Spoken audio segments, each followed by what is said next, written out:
Kembali di Apa Kabar Indonesia Pagi, kita lanjut ke Mas Doni. Mas Doni mungkin bisa menanggapi tadi apa yang diungkapkan oleh Mas Mukri, bahwa kenapa terjadi perbedaan penafsiran pesan, Mas Doni, kalau sebelumnya memang diperintahkan oleh Presiden Prabowo Subianto untuk melakukan pembongkaran begitu, bagaimana dari Kementerian KKP sendiri? Ya, terima kasih.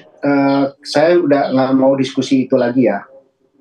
Kita ini mau menyelesaikan masalah, dan kita kan sudah statement tadi ya, kita akan melakukan pembongkaran dan dengan rencana operasi yang matang, dan hari ini Pak Menteri juga sama Kasal juga akan koordinasi lagi. Jadi saya nggak mau terjebak dalam yang itulah. Iya. Baik Mas Doni, berarti kita ingin konfirmasi bahwa pembongkaran ini baru akan dilakukan setelah 2 kali 24 jam jika belum ada pihak-pihak yang mengakui tidak ada itikat baik, iya, gitu tidak ada itikat baik dari pihak yang membangun dari pagar laut ini ya Mas Doni ya. Hari ini belum ada pembongkaran ya berarti ya Mas ya?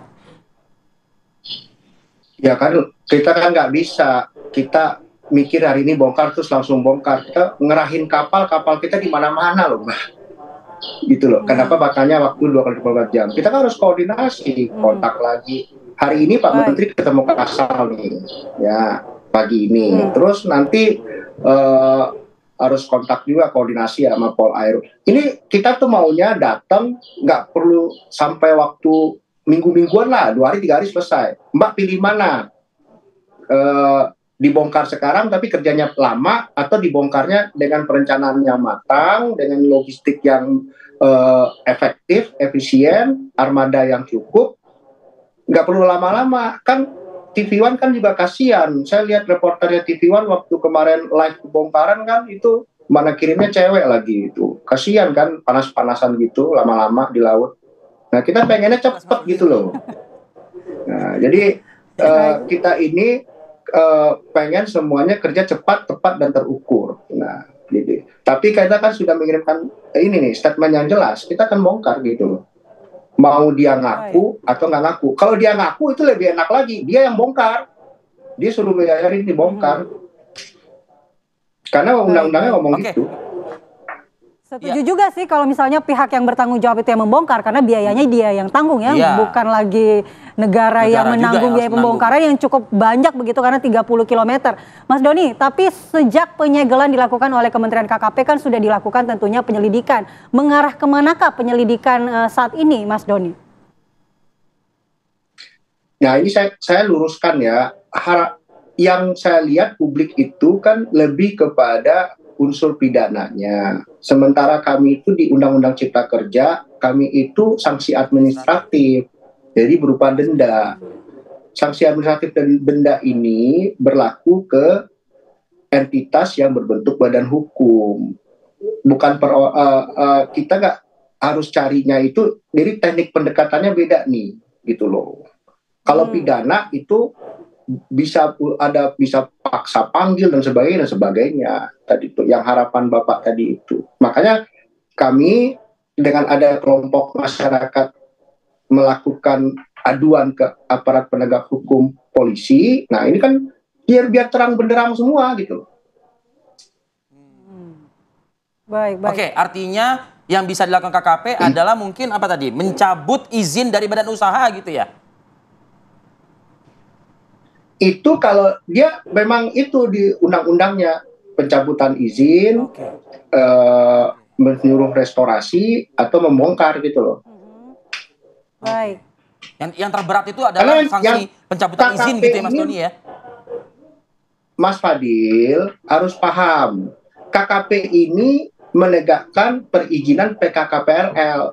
Jadi namanya sanksi administratif Mas Fadil. Orang nggak berizin, ya, nah kita denda.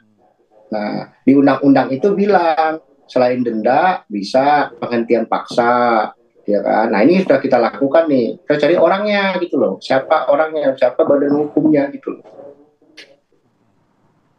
Baik. Badan hukum itu kan macam-macam bentuknya Mas Fadil. Ya. Halo? Badan hukum itu macam-macam bentuknya kan. Badan hukum itu macam-macam. Koperasi nelayan juga badan hukum, gitu kan. Ya. Gitu ya. Jadi banyak bentuk badan hukum di negeri ini kan, gitu loh. Oke, baik Mas Doni, saya ke Pak Mukri. Badan hukum yang dimaksud ini apakah nanti akan berujung kepada pembekuan gitu misalnya Mas Mukri? Kalau Mas Mukri lihat atau data yang Pak Mukri pegang? Ya nggak ada sebetulnya. Ini kan dari awal ilegal. Apa yang badan hukum maksud badan hukum itu adalah apabila dia berusaha mengajukan izin. Karena di wilayah laut maka harus ada KKP BRL seperti itu. Ini kan nggak ada. Nah sekarang yang mau dicari adalah pihak yang memasang kan.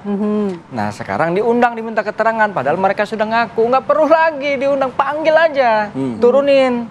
Apa kalau misalnya kita kesulitan kan ada PPNS juga tuh di kementerian. Atau minta langsung bagian kepolisian.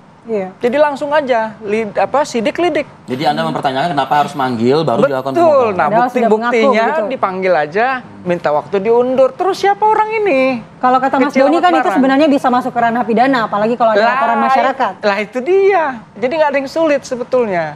Asal mau sungguh-sungguh. Ya, political will-nya ini yang perlu dibangun sehingga orang nggak bertanya-tanya. Maksud saya begini, kalau saya jadi KKP, ini ranah kami. Kami nggak boleh diintervensi. Ini cara kami, ya. Nah, siapa pihak-pihak yang sudah mengaku? Oke, ini keterangannya. Di pajal-pajal dikumpulin, panggil dia, tarik dia. Anda siapa yang memerintahkan? Kapan, tanggal, dan seterusnya ya? Ya ini kan sudah dipanggil Mas Mukri. Ya itu betul sudah dipanggil. Masalahnya kok bisa kalau memang mereka asli nelayan, ya berani bilang. Biasanya orang tuh takut dipanggil Pak Camat aja. Ya, ini bisa menunda gitu begitu. Loh, siapa bisa menunda begitu? Gitu makanya sudah tegaskan aja, pidanakan. Soal yang lain misalnya sanksi administratif itu urusan lain lah. Ya, tapi pidananya ini karena ini sudah disebut ilegal. Gitu. Jadi kami nggak mau juga sebetulnya ke sana karena arah kami adalah memastikan bahwa ini adalah jembatan untuk melakukan reklamasi 11.000 hektar itu. Nggak mau juga kami terjebak pada receh-receh. Kalau kami makan, memang ini yang dicari supaya berseliwerannya di urusan itu. Anda melihat ini adalah embrio dari... Betul. Masa campaigner nggak bisa membaca kan nggak benar gitu loh. Jangan sampai kami yang terjebak makan pancing orang. Baik, tadi itu hilang substansinya. Substansi yang kami persoalkan adalah rencana besar berupa reklamasi seluas 9.000 hektar dengan cara mereklamasi untuk membangun tujuan kota baru. KKP tahu nggak? Ya, KKP tahu nggak? Ada, pasti tahu. Kenapa? Karena dalam peta arahan ruang, termasuk penyusunan rencana strategis zonasi pengelolaan wilayah pesisir dan pulau-pulau kecil. Tapi perannya KKP atau bagiannya KKP di kasus yang di agenda besar tadi itu? Ya, kalau itu kan sifatnya dokumen ya. Jadi dokumen. Kenapa kami pandang dia tahu KKP ini karena tidak boleh ini bertentangan dengan yang di atasnya. Berarti susunan kedudukannya. Harusnya ada koordinasi antar lembaga begitu. Nah yang jadi soal itu kan kalau misalnya daerahnya nggak ngerti, nggak masuk akal. Ini kan rata-rata orang pinter nih. Jelas-jelas ada putusan MK nomor 3 tahun 2010. Bahwa masyarakat pesisir itu punya hak konstitusional. Untuk itu tidak boleh yang namanya ruang laut itu dikapling-kapling, diprivatisasi, diperjualbelikan, didagang-dagangin. Seperti itu. Oke. Mas Doni ada tanggapan soal ini Mas Doni?